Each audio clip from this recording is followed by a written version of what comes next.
म्हणजे वराह जयंती करणार आहेत आज नितेश राणे.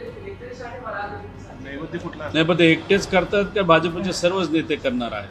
कारण काय होतं की त्यांचं ते टी व्हीवर दिसले नाहीत तर कधी कधी त्यांना थोडंसं हायपर टेन्शन येऊन जातं. अरे आपण टी व्हीवरची स्पेस घेतली नाही, मग एखादा असं स्टेटमेंट देऊन जातात की 3 दिवस टी व्हीवर दिसतात परत महिनाभर गायब होतात.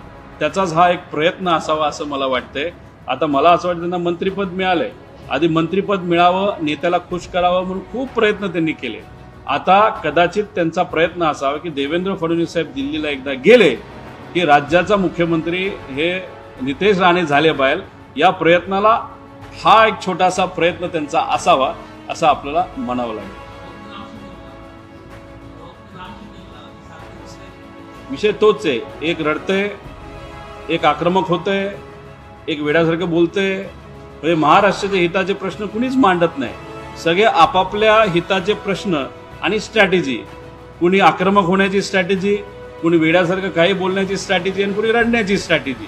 पण स्ट्रॅटेजी अशी आहे की त्या पदासाठी बरेच लोक इच्छुक आहेत हे मात्र त्या ठिकाणी आपल्याला कळतंय. आता एकनाथ शिंदे साहेबांची या बाबतीतली भूमिका काय ती त्या ठिकाणी बघावं लागेल.